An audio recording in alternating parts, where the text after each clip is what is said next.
is very well known that the Chinese Communist Party was dealt a huge blow in the form of protests that recently took place in multiple cities against the zero COVID policy.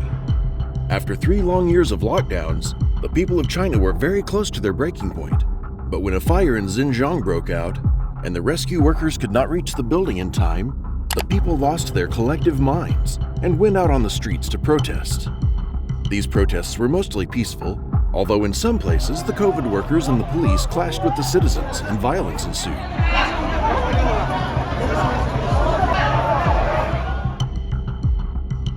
After all the public outcry, the Chinese Communist Party decided that the lockdown measures needed to be relaxed slightly. For those not in the know, China has some of the toughest COVID measures, which include local authorities must impose strict lockdowns, even if there are only a handful of cases. Mass testing has to be carried out in the places where cases have been reported. People with COVID have to quarantine in designated quarantine centers. Businesses and schools will be closed in affected areas. All shops must close except for those selling food. Lockdowns will last until no new infections are reported. Tens of millions, if not close to 1 billion, have been living under these conditions. And some local authorities went so far as to force factory workers to sleep inside the factories so they can work while under quarantine. Now, some of you might wonder why China needs to achieve zero COVID. Well, the Chinese government says this saves lives by controlling outbreaks that will put vulnerable people at risk, including the elderly. Strict lockdowns also meant that China could keep the death toll low, the official figure just over 5,200. This is equal to 3 deaths per million, which is an astonishingly low number. But the real reason for zero COVID might be the doubts over whether the main vaccines used in China, Sinovac and Sinopharm, are effective against Omicron, the most widespread strain of the virus. Even though multiple Western countries offered to help China by providing more effective vaccines, China refused to accept any such help and stuck with the subpar vaccine. The government has given no official explanation, but national pride may be a major factor in taking this decision, which now has bit China back in the form of mass protests, which left China with 2 options: either relax the zero COVID measures or risk another protest, which could eventually turn into a new Tiananmen Square. So China chose the prior and has decided to relax the stringent lockdown measures, and has now chosen to take a more pragmatic approach. The Politburo has signaled that they will take a more targeted approach toward the lockdowns. Officials have started preparing the population for more outbreaks and a potential exit from the zero COVID policy. Beijing City, for example, will allow the infected people to isolate themselves in their own homes. The manufacturing hub, Guangzhou, has also replaced the lockdowns with a more targeted approach in some districts. Urumqi, the capital of Xinjiang and the center of the first protest, has now announced that they will reopen malls, markets, restaurants, and other venues from Monday, ending months-long lockdowns. People in Jingzhou, home of the Foxconn factory, which was rocked by protests, will no longer have to show test results to take public transport or taxis or to visit public areas, authorities said on Sunday.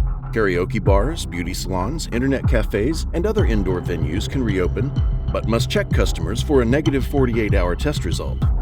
Residents of Shanghai also will no longer be required to have a negative test to take public transport or to visit public parks. Although some inconsistencies as the restrictions are eased have angered people, including a requirement in some places for a negative COVID test, even though mass testing centers were closing. Chinese officials held a news conference with health officials where they did not provide any detailed plan for the new effort and stopped short of mandating vaccination. But the biggest hurdle that the CCP has to deal with is the vaccination of the elderly, who are apprehensive about taking vaccines. Researchers also worry that China may struggle to reopen the country and relieve the strain on its economy without risking a tide of deaths. Such a catastrophic surge could pose a significant threat to the political leadership. But this is not the only problem that China faces. Another huge problem could be the economic strain that the COVID lockdowns had. Local governments who were responsible for the mass testing and enforcing quarantine are strapped for cash and are speculated to cut corners in other vital services. These provincial-level government officials are under huge pressure from maintaining zero COVID, that they have had to scale back public services and in some cases had to sell local assets and services. Ballooning government debt poses a direct threat to China's economic health. It not only increases the risk that municipalities will default on their debts, but also squeezes the government's ability to spur growth, stabilize employment, and expand public services. For nearly 3 years, the local government had to pay the bill to enforce pandemic control, like paying for mass testing, which resulted in soaring expenditure even as the incomes have stagnated. You might be wondering why the local government is in such a perilous state. Well, the answer to that is simple. In previous years, their spending habits were sustained by land sales, which accounted for more than 40% of their total revenue. But since the Evergrande debacle, Chinese citizens have been wary of buying real estate. And for the first 10 months of 2022, land sales have tumbled 26% from the previous year. The local government's finances are also taking a hit as more than 3.7 trillion yuan, $524 billion, of tax breaks have been given this year to businesses hit hard by the pandemic. Meanwhile, China's economy only grew by 3% in the first 3 quarters of this year. And as if to add insult to injury, businesses have been given huge tax breaks to increase economic growth, but actions like this will ensure that the coffers of the provincial level government will run dry. But if you think that the CCP is headed in the right direction with the easing up of lockdowns and allowing the economy to heal slowly, think again. Because what you just heard about was what the Chinese government wanted you to know. But what is happening inside the Chinese borders is far more sinister. You may have seen footage of the riots and the presence of police in the streets with riot shields or the occasional tank passing through a city.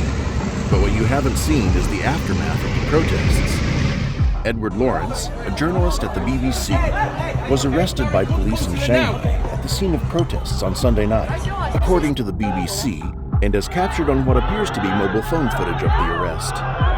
While he has been released, a BBC spokesperson has expressed extreme concern about his treatment, saying he was beaten and kicked by the police.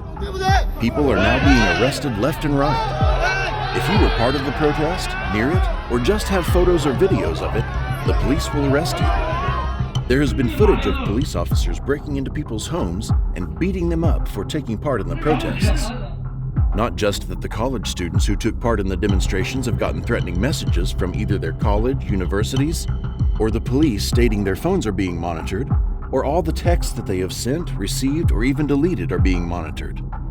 Police presence has been ramped up in all the locations that were hotbeds for protests, and anybody who has thought of investigating protests is being arrested on the spot, creating sort of a deterrent for anybody who might think of doing the same. Cops have now been stationed inside subways and other forms of public transit to check the phones of the people traveling. And if any pictures or videos of the protests are found, or you are found to use a VPN or Signal or Telegram or a combination of some or all of them, you'll be arrested on the spot. And don't think for once that it is up to you to hand the police your phone, because you'll be wrong. Now the question arises, how are the officials tracking the protesters down? And the answer to that would be through the COVID app that is mandatory for everyone to have on their phones. These apps require the location to be turned on, and it'll not be too far-fetched to speculate if the government is capable of turning protesters' health code red, then they'll not be able to track the people who came in contact with this person with the red health code. Because remember, the COVID app was designed to track people. Well, it was developed to track the community spread of COVID, but it could be used for more nefarious purposes. Now, I'll personally take the easing of the COVID restrictions with a grain of salt, because just the COVID testing amounts to 1.8% of China's GDP. And that is just testing, not the quarantine facility which the citizens have to pay for. And as you may remember, the provincial level government is not doing too well financially speaking. Not just that the areas that were the hotbed for the protests are being locked down. In Shanghai, instead of 72 hours that were allowed to you between tests have now been reduced to 48, and there is footage that shows new quarantine facilities being built. Plus, the way they are cracking down on protesters, they have ensured that nobody will speak out. The 2023 Formula One China Grand Prix has been canceled due to unforeseen issues with the pandemic. So only time will tell whether the steps that have been taken will prove to be beneficial for the Chinese masses, or is it just a propaganda method for CCP to calm the mainstream media and to stop reporting about China in such a negative light. In the meantime, if you like the video, please like and comment. And if you want further news on China and would like to stay updated, subscribe and ring the bell icon so you never miss an upload from China Explained.